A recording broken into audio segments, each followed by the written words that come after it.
참 좋으신 하나님 아버지, 오늘도 우리에게 좋은 것을 주시려고 부르신 줄로 믿습니다. 세상에서 가장 좋은 분이신 성령님을 우리 심령에 충만하게 허락하여 주옵소서.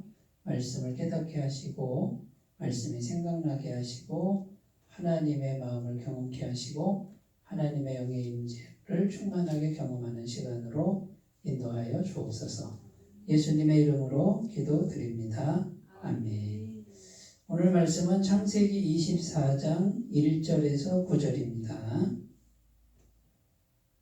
한 절씩 교독하겠습니다. 아브라함이 나이가 많아 늙었고 여호와께서 그에게 범사의 복을 주셨더라. 아브라함이 자기 집 모든 소유를 맡은 늙은 종에게 이르되 청하건대 내 허벅지 밑에 내 손을 넣으라. 내가 너에게 하늘의 하나님 땅의 하나님이신 여호와를 가리켜 맹세하게 하노니 너는 내가 거주하는 이 지방 가나안 족속의 딸 중에서 내 아들을 위하여 아내를 택하지 말고 내 고향 내 족속에게로 가서 내 아들 이삭을 위하여 아내를 택하라. 종이 이르되 여자가 나를 따라 이 땅으로 오려고 하지 아니하거든 내가 주인의 아들을 주인이 나오신 땅으로 인도하여 돌아가리이까. 아브라함이 그에게 이르되 내 아들을 그리로 데리고 돌아가지 아니하도록 하라. 하늘의 하나님 여호와께서 나를 내 아버지의 집과 내 고향 땅에서 떠나게 하시고 내게 말씀하시며 내게 맹세하여 이르시기를 이 땅을 내 씨에게 주리라 하셨으니 그가 그 사자를 너보다 앞서 보내실지라 내가 거기서 내 아들을 위하여 아내를 택할지니라. 만일 여자가 너를 따라오려고 하지 아니하면 나의 이 맹세가 너와 상관이 없나니 오직 내 아들을 데리고 그리로 가지 말지니라. 함께 읽겠습니다. 그 종이 이에 그의 주인 아브라함의 허벅지 아래에 손을 넣고 이 일에 대하여 그에게 맹세하였더라. 아멘. 네, 이제 창세기 24장이고요. 오늘 말씀에 보면 1절에 보면 아브라함이 나이가 많아 늙었다 이렇게 돼 있죠. 예. 그 다음에 이어지는 말씀이 여호와께서 그에게 범사의 복을 주셨더라. 자, 아브라함이 75세에 하란을 떠나서 가나안 땅으로 순종해서 와서 나그네 인생을 살아요. 자기 소유가 없는 나그네 인생, 그 인생을 사는데 많은 일들을 겪어요. 근데 이제 거기서 많은 일들을 겪지만 안 죽어요, 그죠? 큰 일을 당하진 않고 빼앗기지도 않고 누가 지켜주셨다? 하나님이 지켜주셨다. 근데 이제 나이가 많이 늙었는데 하나님 뭐라 그러시냐면 범사의 복을 주셨다 이렇게 돼 있어요. 이제 범사의 복을 주셨다. 오늘 설교 제목인데요. 모든 일에 이런 뜻이에요. 그가 하는 모든 일에 하나님이 복을 주셨다. 하나님의 손길이 임했다. 이런 뜻이죠. 예. 세월이 갈수록 요렇게 돼야지 정말 복이다 그 말이죠. 예. 세월이 갈수록 하나님의 손길이 계속 오는 그런 인생을 살면 얼마나 좋겠어요. 자, 그러면 이게 처음부터 이렇게 되지 않죠. 뭔가 하나님과 아브라함 사이에 뭔가 인격적 교제가 계속 이루어진 거죠. 그죠? 그래서 아브라함이 변화가 일어나죠. 하나님은 변해요, 안 변해요? 하나님은 처음부터 끝까지 완전하신 분. 동일하시고. 그러니까 하나님을 바꿀 수는 없어요. 바꿀 필요도 없고 내가 바뀌어야 되는데 하나님이 원하시는 방향으로 인간이 바뀌면 하나님께서 범사의 복을 주시는 이런 일들이 일어난다는 거죠. 그래서 이제 여기 보시면 하나님 범사의 복을 주셨다 이 말은 하나님 편에서는 하나님이 계속 임재하시는 거예요. 그러니까 하나님이 저 하늘에서 복을 던져준다. 뭔가 복을 던져준다. 이렇게 생각지 말고 하나님 자체가 그죠? 하나님 자신이 누구에게 오는 거예요? 아브라함에게, 우리에게. 어떤 형태로 온다고요? 영의 형태로 와서, 자, 그러면 하나님은 인격을 가지셨잖아요. 그죠? 인격을 가진 분이 인격체이신 내 마음에 오셔서 인격과 인격 간의 교제를 원하시는데, 처음에는 교제가 잘 안 되겠죠. 왜냐하면 우리가 죄로 물들어 있고 세상에 물들어 있고 고집도 세고 내 뜻이 강하고 이러니까 안 돼요. 근데 세월이 갈수록 내가 깎이고 다듬어져서 하나님의 인격과 교제가 잘 되는 상태, 그때가 됐을 때 범사에 복을 주시는 이 말씀이 이루어진다 그 말이죠. 그래서 하나님 편에서는 복이라는 걸 던져주는 게 아니라 영이신 하나님 자체가 사람의 인격의 속에 내 인격에 들어와서 계속 함께 하시는 거, 임재하시는 거고. 그러면 사람 쪽에서는 어떤 일을 해야 되냐면 그 하나님을 잘 모시는 거예요. 그죠? 잘 모시는 거예요. 그거를 저는 온유함이다 이렇게 오늘 표현을 하는 거죠. 온유함. 온유하다는 뜻은 부드럽다는 뜻이죠. 부드럽고 순박하고 순종적 이런 뜻이잖아요. 그러니까 하나님이라면, 하나님 말씀이라면 어떻게 해요?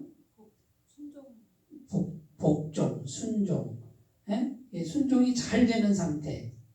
그러니까 하나님께 잘 길들여졌다. 그러니까 길들여졌다라는 뜻이 원어의 뜻이에요. 하나님께 잘 길들여진 상태. 하나님 말씀에 잘 길들여진 상태. 말씀이라면 그냥 순종하는, 받아들이는 온유함의 상태. 그러니까 지금 아브라함의 상태는 어떤 상태다? 온유함의 상태다. 뭐가요? 마음이, 심령이. 네, 이렇게 되는 거예요. 그러니까 하나님을 잘 받아들이는 상태라는 거죠. 이 온유함은 우리가 이제 오해하면 안 되는데, 누가 와서 나쁜 짓 하자. 그래도 네, 온유함. 이거는 성경적 온유함이 아니에요. 자, 하나님 말씀 벗어나서 하나님 말씀을 어기자. 네, 온유하게 반응해요. 이거는 성경적 온유함이 아니에요. 그러니까 성경이 말하는 온유함은 오로지 말씀 앞에서의 온유함이다. 그러니까 다른 말은 안 듣는 거예요. 그러면 말씀 앞에서의 온유함은 고집이 필요해요, 안 필요해요?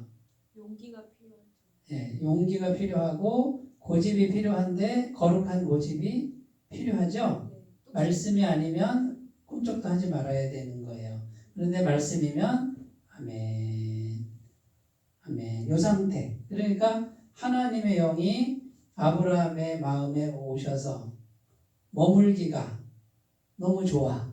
너무 평안하고 아브라함 마음속에 하나님이 오시면 누가 주인이 되는 거예요? 하나님이 주인 되는 심령을 갖고 온 상태. 이걸 온유함이다 이렇게 표현하는 거예요. 저는 그러니까 온유한 상태를 갖고라. 마음을 하나님 앞에서. 그러면 범사에 하나님의 은혜가 계속되는 인생이 된다. 아까도 말씀드렸지만 결국 뭐의 싸움이다? 마음의 싸움, 마음 중심의 싸움. 그 다음에 내 마음 중심을 말씀에 내려놓고 복종하는 싸움이다. 근데 이게 잘 돼야 안 돼요. 됐다가도 안 되고 이게 제일 어려운 숙제고, 그 다음에 신앙생활의 정말 핵심은 마음 중심인데 여기서부터 승부를 내야 되는데 이걸 건너뛰고 자꾸 바깥의 거를 기도해서 자꾸 먼저 받으려고 하는 이제 이런 방향으로 가면은 이 온유함을 이루기는 어려워요. 네. 자, 그러면 이제 이 온유함에 대해서 첫 번째 온유함, 말씀의 순종이다 이렇게 돼 있죠. 이 온유한 마음이 굉장히 중요하고요. 마태복음 5장 5절 말씀을 한번 찾아봐요. 마태복음 5장 5절. 산상수훈에서 나오는 팔복 중에 하나예요. 마태복음 5장 5절 찾으셨어요? 네. 시작. 온유한 자는 복이 있나니 그들이 땅을 기업으로 받을 것이며. 자, 여기 온유한 자 팔복 중에 세 번째 복이죠. 뭐를 받는데요? 땅. 땅을 기업으로 받는데요. 이 땅이라는 게 어떤 의미가 있을까요? 영적인 지경 이것도 포함되지만 쉽게 얘기해서 땅이에요. 땅. 현실적 복이에요. 그러니까 아브라함이 범사의 복을 받는 아브라함이 나이는 늙었으나 하는 모든 일에 복을 받는다 이 말은 온유한 자가 복을 받는데 왜 온유한 자가 복을 받는지 얘기했죠. 하나님이 함께 하시기가 편한 심령. 그러니까 하나님이 이 사람을 통해서 복을 주시기가 편해요. 시편 37편에도 가면 대저 온유한 자는 땅을 유업으로 받을 것이다. 네. 이렇게 돼 있어요. 그러니까 온유함과 땅은 연결돼 있어요. 성경에 보면. 그러니까 땅 받고 싶으신 분은 어떻게 하면 돼요? 하나님 말씀에 순종. 온유한 심령 갖고 오면 돼. 말씀 앞에 온유하고 온유하게 순종하는. 그러니까 우리가 급하게 뭐 할 게 없어요. 사실.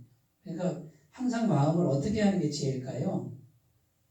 중심을 하나님 손에 이렇게 내려놓고 처분대로 하옵소서.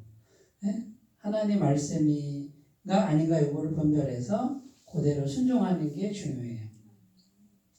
자, 아브라함이 훈련돼서 이렇게 된 거죠. 자, 아브라함 순종한 거 보세요. 75세에 본토 친척 아비집 떠나라 그랬죠. 이거 쉬운 거예요? 어려운 거예요? 어려운 거예요. 목숨을 거는 거죠. 자기 목숨뿐만 아니라 가족들, 그 다음에 식솔들 목숨을 걸고 떠나야 되는. 그런데 떠났어요? 안 떠났어요? 떠났어요. 창세기 12장에 가보면 여호와의 말씀을 따라간다. 그죠? 그 다음에 이제 가나안 땅에 머물 때 기근이 왔어요. 그죠? 그래서 잠깐 애굽 땅에 갔죠? 가서 수치를 당하고 돌아오죠? 돌아오는데 이제 안 떠나죠. 그죠? 기근이 와도 안 떠나요. 그런데 하나님이 기근이 오는 그 땅에서 가축이 더 번창하게 하셨다라고 그 말씀에 그렇게 돼 있어요. 하나님이 지금 계속 훈련시키시는 게 뭐예요? 하나님 말씀에 순종하는 훈련인데 기근을 한번 보내봐요. 얘가 어떻게 하나. 그 다음에 창세기 22장에 너 이삭 바쳐봐. 번제로 드리라. 그런데 드려야 안 드려요? 얼마나 온유해요. 그죠? 아들까지 바치잖아요. 그래서 아브라함의 인생의 마지막 평가서, 삶의 결론, 평가서에 뭐라고 돼 있어요? 범사에 복받은 사람 이렇게 돼 있어요. 자, 내 인생의 마지막 평가서에 이렇게 되면 좋겠죠, 그죠? 네, 그러면 심령을 온유함으로 가꿔라 이런 뜻이에요. 자, 그 다음에요, 이제 민수기 12장에 가봐요. 민수기 12장. 구약성경 민수기 12장에 이 온유함이라는 게 얼마나 중요한지, 자, 온유함이라는 게 뭔지를 설명해 주는 내용이 나와요. 12장 1절부터 3절까지 한번 읽어봐요. 찾으셨어요? 시작. 모세가 구스 여자를 취하였더니 그 구스 여자를 취하였으므로 미리암과 아론이 모세를 비방하니라. 그들이 이르되 여호와께서 모세와만 말씀하셨느냐 우리와도 말씀하지 아니하셨느냐 하매 여호와께서 이 말을 들으셨더라. 이 사람 모세는 온유함이 지면의 모든 사람보다 더하더라.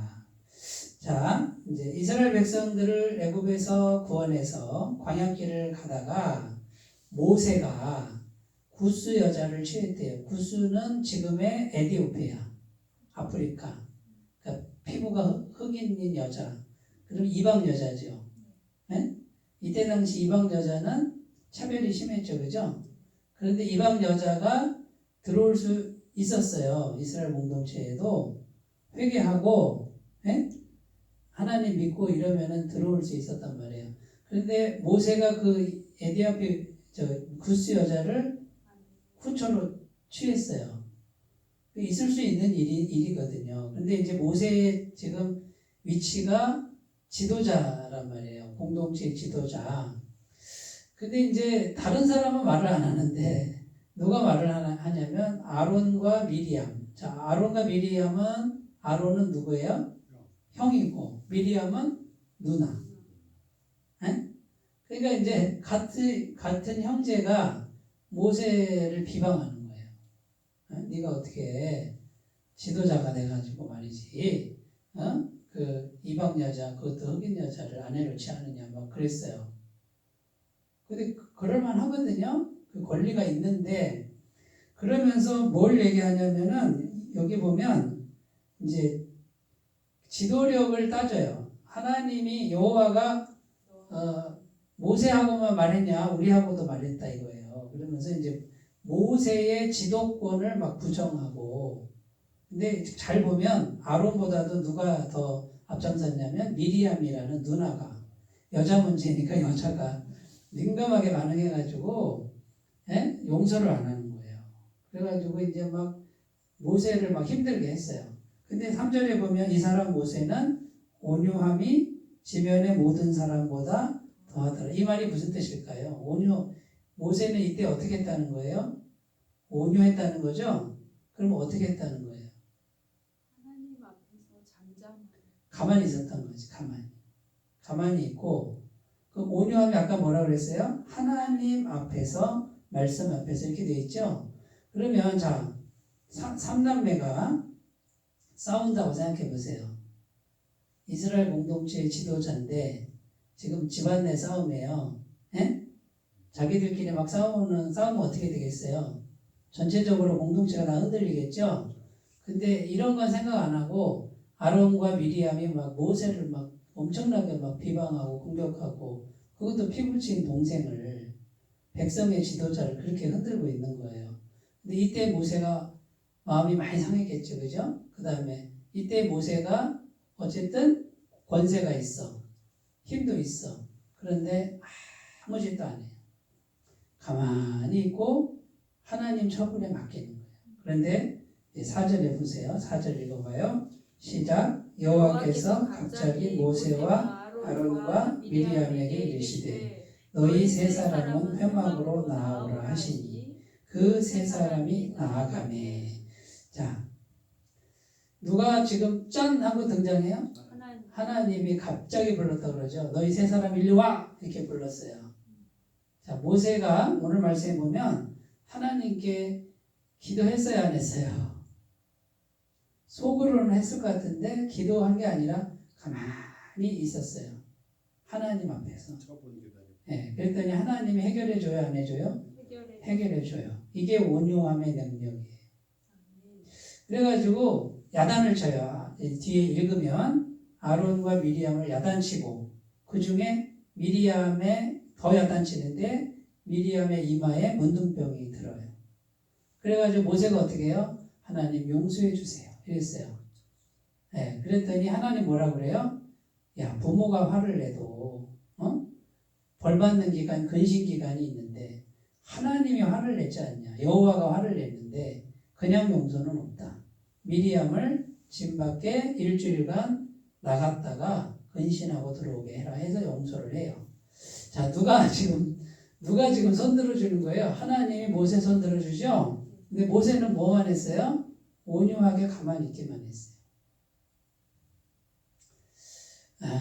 저는 신앙인들이 요 지점까지 다 갔으면 좋겠다. 저를 포함해서. 하나님이 아신다 모르신다? 아신다. 다 알고 계셔요.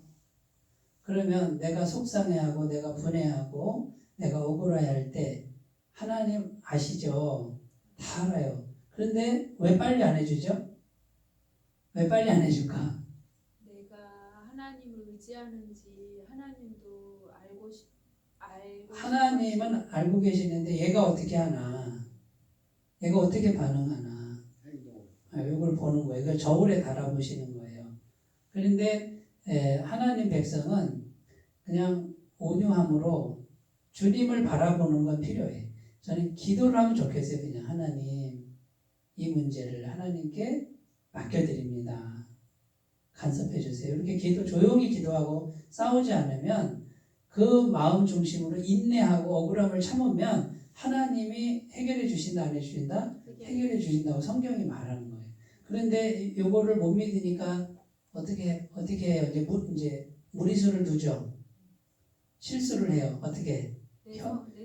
내 성정대로. 형이고 뭐고 없다. 그냥 네가 누나냐? 응? 지금 여기서 내가 대장이야. 외값으로 죽을래? 뭐 이러면서 이제 하면은 이게 하나님의 영광을 가려버리는 거예요. 특히 이제 교회 안에서도 마찬가지. 교회 안에서는 온유함으로 이기는 거예요. 온유함으로. 그러니까 누가 공격을 하면 아프죠, 그죠? 그때 어떻게 해요?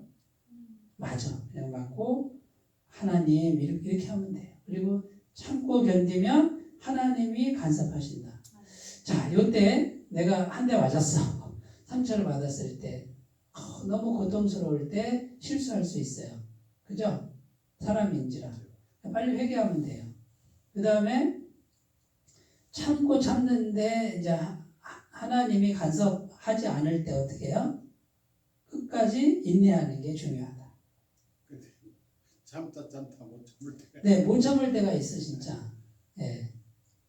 그때는 참 힘들죠. 근데 그거를 성경에 보면 아브라함도 계속 반복해서 넘어졌다 또 일어나고 넘어졌다 일어나는데 전에는 쉽게 넘어졌다 그러면 또 이제 지나고 나서는 어떻게 돼요? 쉽게 안 넘어지는 게 강해지는 거죠. 그런데 이거를 온유함으로 내가 대항해야 되겠다라고 하는 말씀의 방향성을 갖고 있어야 그렇게 반응을 하지. 뭐야 이거 내가 참아봤자 나만 손해네? 이렇게 설정돼 있으면 이 온유함으로 승리하는 거는 맛볼 수가 없다는 거죠. 그런데 모세도 그 반석에서는 자기 성정을 조금 했잖아요. 그러니까 이제 모세가 르비딤에서 반석을 쳐서 생수를 낼 때 성경에 뭐라고 되어 있냐면 거룩해야 되는데 하나님 대리인은 그래서 한 번 딱 쳐야 되는데 혈기를 부리면서 막 백성들을 막 책망하고 미워하면서 2번을 쳤어요. 근데 그것 때문에 가나안 땅에 못 들어간다고 하나님이 이렇게 말씀하셨어요. 그러니까 백성의 지도자가 혈기 부리는 것이 정말 안 좋다. 특히 이제 저 같은 사람은 이 혈기는 다 죽어야 되는데 아직도 안 죽어서 갈 길이 멀죠. 근데 하나님의 거룩함을 훼손하는 건가요? 그 성경에 그렇게 돼 있어요. 네가 내 영광을 가렸다 이렇게 돼 있다. 손상시켰다라고 돼 있어요. 네? 그러니까 모세는 하나님의 영광을 품고 하나님의 영광을 세상에 드러내는 사실 구원받은 모든 사람들이 모세 같아야 돼요. 하나님의 영광을 가득 품고 세상에 하나님의 영광을 드러내고 그리스도의 향기는 성품이죠. 그 성품의 향기를 품고 만나는 사람마다 그리스도의 성품을 냄새가 나도록 향기가 나도록 해야 되는데 우리가 어떻게 해요? 그러니까 그리스도의 편지가 돼야 되는데 얼룩이 생겨버리는 거네요. 내 성정으로. 그렇죠. 이제 구원받은 사람들이 그리스도의 성품, 향기를 품고 사람이 나한테 공격을 해도 어떻게 해요? 온유함으로 해야 되는데 잘 돼요, 안 돼요? 어렵잖아요. 그러니까 우리가 다 연약하단 말이죠. 하지만 성경이 말하는 건 그리스도의 향기를 품고 누구를 만나든지 그 향기를 드러낼 수 있다. 네, 그런 이제 여기도 핵심이 뭐예요? 마음, 신념 상태를 가꾸는 거예요. 그죠? 혈기를 다스릴 수 있는 내면의 능력.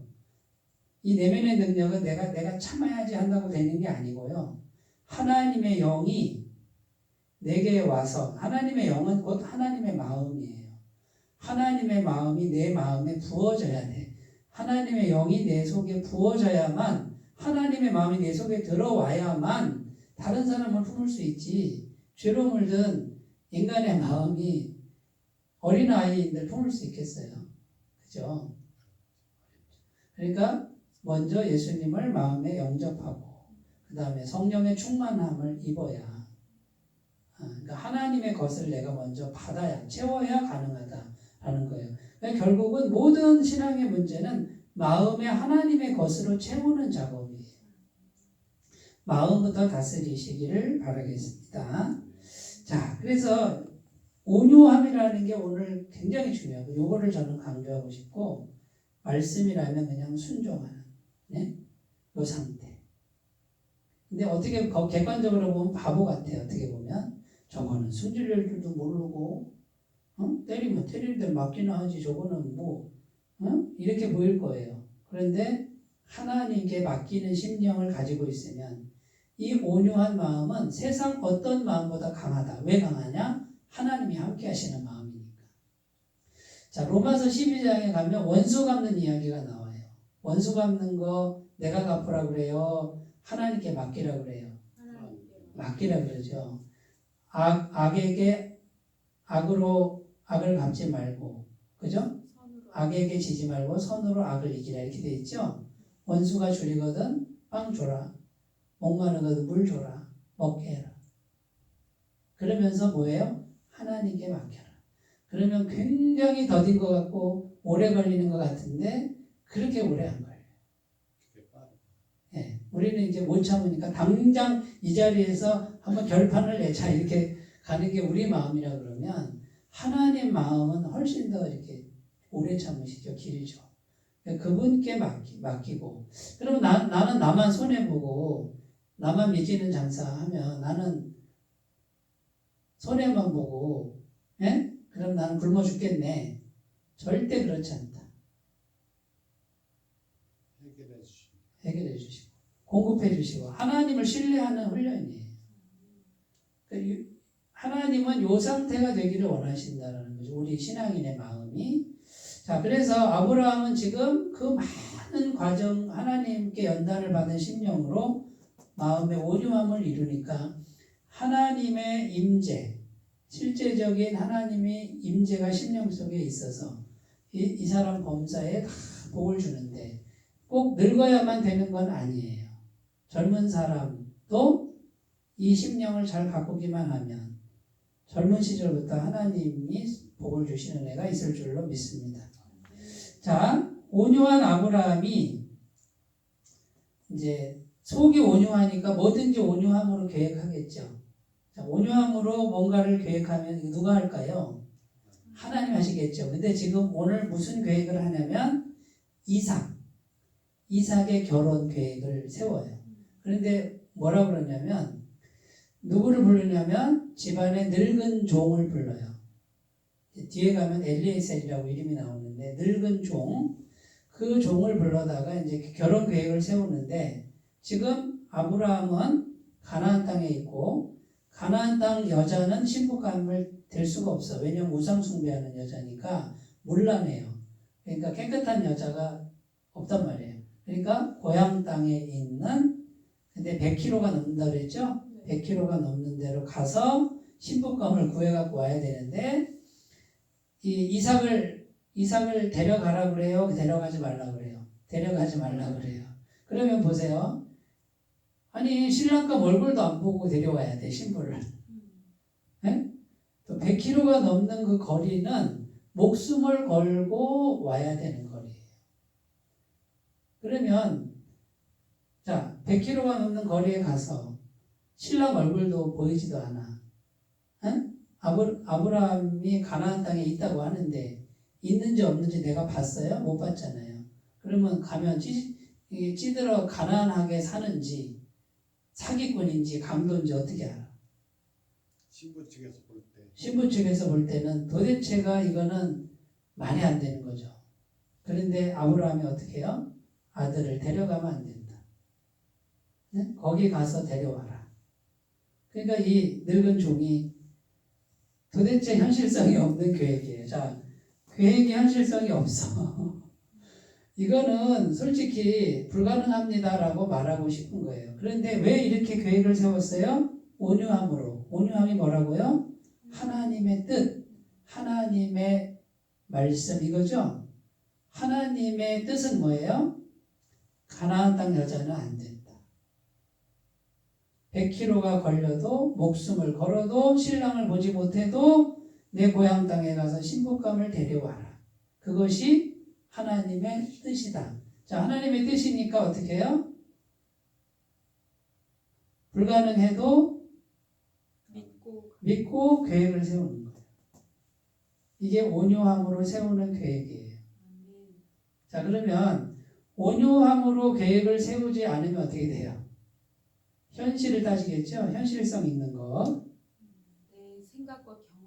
내 생각과 경험에 비추어서, 그 다음에 지금 현실에 비추어서 대부분 그렇게 세우지 않아요? 상식적으로 세우잖아요. 지금 이거는 상식을 벗어난 계획이에요. 그런데 하나님의 뜻이니까 하나님의 뜻대로 나는 계획하련다. 근데 아브라함이 뭐라 그래요? 지금 늙은 종이, 늙은 종 보세요. 늙은 종. 젊은 종을 보내지 왜 하필 늙은 종? 예? 자기하고 같이 한평생 늙은 종, 힘도 없는 종이 가가지고 뭘 하겠어요. 그런데 이 늙은 종이 막 이제 어이없어 하는 거죠. 사실 여기 맥락에는 안 나오지만. 그러니까 하나님 뭐라 그래요? 너보다 여호와의 사자가 너보다 앞서가서 예비할 거다. 지금 늙은 종도 여기 나 안 따라오려고 하면 어떡해요라고 의심을 품죠. 걱정은 하는 것 같아요. 그러니까 그런 말이 지금 무슨 말이에요? 주인님 지금 100km가 넘는데 가서 비상식적이다. 이걸 데리고 가자 그러면 누가 가겠냐 이렇게 말하고 싶은데 아주 완곡하게 안 따라오면 어떡합니까? 이러면 너 책임 아니다. 너한테 책임 묻지 않겠다. 자, 그럼 우리가 이제 무슨 일이든지 생각할 때, 계획할 때 말씀에 비추어서 말씀이 아니면 그 길을 가는 게 아니에요. 무조건 현실에 맞게만 세운다고 능사가 아니다. 온유함으로 계획하라. 하나님의 뜻 앞에 하나님의 뜻이라면 불가능한 것도 계획하라. 그럼 누가 책임진다? 하나님이 책임져요. 나중에 리브가가 오죠? 따라오죠? 네? 그 늙은 종을 언제 봤다고? 가다가 자기를 종으로 팔아버릴 수도 있고 죽일 수도 있단 말이에요. 그런데 믿고 그냥 따라 나섰단 말이죠. 이런 일들이 얼마든지 일어나요. 왜? 이 계획은 누가 함께하는 계획이니까? 하나님이 함께하는 계획이다 그 말이에요. 자, 그러면 지혜가 뭐예요? 어떻게 하면 하나님이 함께하시는 계획을 생각을 우리가 품을 것인가? 그게 온유함으로 계획하는 거죠.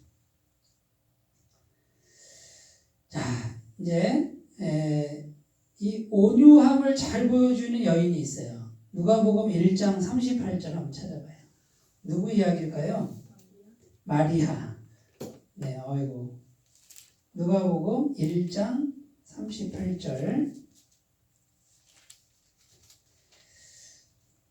천사가 마리아에게 와서 남자하고 동침을 하지 않았는데 너에게 아기가 있을 것이다. 그 아기 이름을 예수라 하라. 뭐 이런 내용인데 자 34절부터 읽어요. 시작. 마리아가 천사에게 말하되 나는 남자를 알지 못하니 어찌 이 일이 있으리까? 천사가 대답하여 이르되 성령이 내게 임하시고 지극히 높으신 이의 능력이 너를 덮으시리니 이러므로 나실 바 거룩한 이는 하나님의 아들이라 일컬어지리라. 보라 내 친족 엘리사벳도 늙어서 아들을 배웠느니라. 본래 임신하지 못한다고 알려진 이가 이미 6달이 되었나니 대저 하나님의 모든 말씀은 능하지 못하심이 없느니라. 마리아가 이르되 주의 여종이오니 말씀대로 내게 이루어지이다 하매 천사가 떠나가니라. 마지막 38절 마리아가 어떻게 해요? 주의 여종이오니 말씀대로 내게 이루어지이다. 온유함으로 말씀을 확 받아버리죠. 자, 결혼 안 하고 동침하지 않은 여자가 아기를 가지면 어떻게 되냐면 끌고 나가서 동네 중앙에서 돌을 던져서 동네 사람들이 죽여버려요. 그러면 자기도 죽고 뱃속에 아기도 죽게 돼 있어요. 이걸 무릅쓰고 근데 주의 말씀대로 내게 이루어지다. 죽어도 좋습니다. 말씀이라면. 내가 이해할 수 없지만 그러니까 왜 하나님이 마리아에게 예수님을 잉태시켰는지를 아시겠죠. 성경에 보면 이렇게 돼 있어요. 마리아는 목수의 아내가 될 사람, 가장 가난한 가정에. 그런데 하나님이 예수님, 구원자를 보내려면 구중궁궐에 힘도 있고 권세도 있고 돈도 있는 집에 보내면 안전하잖아요. 그죠? 그런데 가장 불안전한, 가장 가난한 가정에 마리아에게 생명을 맡겨요. 예수님 생명을. 그러면 하나님 보시기에는 어디가 더 안전하다? 마리아의 심령, 온유한 심령. 말씀이라 그러면 무조건 순종하는 마리아에게 예수님의 생명을 맡기는 것이 훨씬 더 안전하다고 하나님은 증언하는 거예요. 우리 인간적 생각에는 힘도 있고 돈도 있고 군대도 있고 지위도 있는데 가면 안전할 것 같잖아요. 그건 인간의 생각이라. 인간하고 하나님하고 생각 자체가 틀리죠. 만약에 하나님도 생각이 똑같다 그러면 힘 있는 집안에 태어나게 했겠죠. 왕으로 오셨으니 왕가에 태어나게 하셨겠죠. 근데 하나님 보시는 건 그렇지 않아요. 예수님의 생명은 예수님이 곧 말씀이잖아요. 그러니까 말씀을 목숨처럼 생각하는 그 심령을 가진 사람에게 예수님의 생명이 맡겨진다. 가난해도 괜찮다. 없어도 괜찮다. 말씀이라면 그게 마리아의 온유함이다 그 말이에요. 자, 그것을 그 심령을 가꾸시고 온유함으로 모든 것을 계획하시면 하나님이 하신다. 이제 마지막이에요. 온유한 사람을 쓰신다. 이제 늙은 종 이야기예요. 자, 아브라함의 식솔 중에는 적어도 1000명, 약 1000명 정도의 식솔들이 있었다고 보여요. 그런데 거기에는 젊고 능력 있고 힘 있고 혈기왕성한 그런 종들이 얼마든지 있어요. 그죠? 그리고 100km가 넘는 거리를 보내는데 늙은 종 한 사람만 보내요. 한 100명쯤 보내지. 중무장 해가지고. 왜 한 사람만 보낼까요? 하나님이 지켜주실 하나님이 지켜주실 거를 믿는 거죠. 그죠? 근데 왜 이 늙은 종을 택했을까요? 가다가 죽을 수도 있고 쓰러질 수도 있는데. 그 먼 거리를. 오랫동안 아브라함과 하나님과의 관계를 지켜봤을 것 같아요. 잘 아는 사람. 신뢰하니까. 신뢰할 만한 사람. 내 주인의 하나님은 나에게 논의를 베풀 하나님이신 것을 마음에 믿지 않았을까요? 근데 이제 여기 이제 보시면 그 늙은 종, 늙다라는 단어가 어떤 단어냐면 장로라는 뜻이에요. 갑자기 감동한데. 어른이란 뜻이에요. 그렇구나. 그러면 이게 이제 존경받는다의 의미가 있어요. 그냥 나이가 먹은 게 아니라 장로, 어른이 이거 뭐예요? 인품, 그 다음에 신앙. 무슨 말인지 알겠죠? 그러니까 아브라함이 뭘 본 거예요? 인품과 신앙을 보는데 이만한 사람이 없어. 그리고 오랫동안 지켜봤어. 얘는 성품만 좋은 게 아니라 신앙이 확실하다. 그러니까 결국 신앙적 계획인 거고 신앙적 사람을 택해서 보내는 거예요. 다른 사람 필요 없어. 왜? 늙은 종 한 사람이면 되는데 왜? 하나님이 함께 하시는 사람이라는 거지. 그 하나님이 함께 하시는 사람이 온유한 사람이라는 거예요. 자, 군사를 한 900명, 젊은 사람 한 800명, 900명 해가지고 중무장에서 보내면 안전할까요? 하나님한테는 걸리적거릴 수도 있겠죠. 결코 안전하다고 말할 수 없고, 자, 그 젊은 사람들은 기회만 되면 한몫 챙겨서 도망할 수도 있고, 믿을 수가 없어. 그죠? 예. 그러니까 어차피 하나님이 하실 일은 하나님이 이루시고 하나님 지키신다. 그러면 어떤 사람, 하나님이 함께 하시는 한 사람, 족하다. 늙었든지 어리든지 상관없다.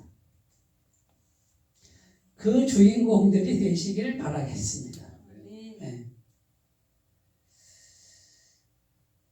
그러면 여기 7절에 그가 그 사자를 너보다 앞서 보내실 것이다 이렇게 돼 있어요. 그러니까 지금 온유함의 또 다른 능력이 뭐냐면 하나님께 맡기는 능력이에요. 그러니까 온전히 맡겨버려요. 결과를 맡겨버리고 하나님께서 책임지신다라고 하는 하나님께 맡기는 행위. 자, 너희 염려를 주께 맡겨버려라. 이는 그가 너희를 돌보심이니라. 베드로전서 4장 5절인가 7절인가 그래요. 그러면 걱정, 근심, 염려를 아예 맡길 수 있는 그 심령이 되면 어때요? 평안하겠죠, 그죠? 약간은 있겠지만 주님께 맡기고 사는 이 내면의 능력을 가꾸면은 되겠죠. 자, 아브라함이 지금 이 이삭의 결혼 계획이 나중에 성취가 돼야 안 돼요? 되죠. 무사히 갔다가 신복감 내리고 무사히 와요. 이삭의 결혼이 잘 이루어져요. 네, 이것을 우리가 볼 수 있습니다. 자, 그러니까 이제 오늘 말씀 정리는 이제 말씀은 다 전했어요. 자, 정리를 한번 해볼게요. 범사에 복을 주셨더라. 이 뜻은 하나님의 임재가 항상 있었고 아브라함의 마음은 그 하나님의 임재를 온유함으로 다 수용하고 있었어요. 그러니까 하는 일마다 하나님의 손길이 머물렀어요. 요 심령을 갖고라는 것이고요. 온유함의 능력은 말씀이라면 무조건 순종하는 능력이다라는 거예요.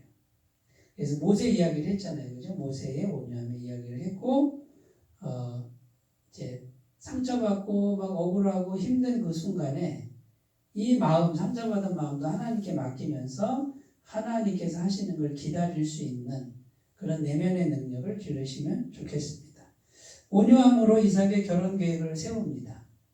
현실적으로 불가능한데 온유함으로 세우는데 하나님이 책임지십니다. 네.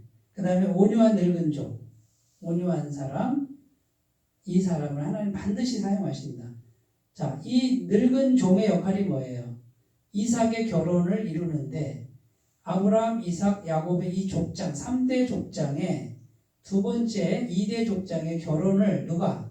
이 늙은 종이 결혼을 해서 에서와 야곱이 태어나도록 해서 아브라함이 후손이 이어지도록 한 아주 절대적인 역할을 한 종이 누구예요? 이 늙은 종이죠. 그죠? 그렇게 쓰임 받으시는 남은 생이 되시기 바라겠습니다. 기도하겠습니다. 하나님 아버지, 우리의 인생도 범사에 하나님의 복을 받는 그런 하나님의 임재가 충만하고 온유한 심령의 주인공들이 되게 하여 주옵소서. 예수님의 이름으로 기도드립니다. 아멘.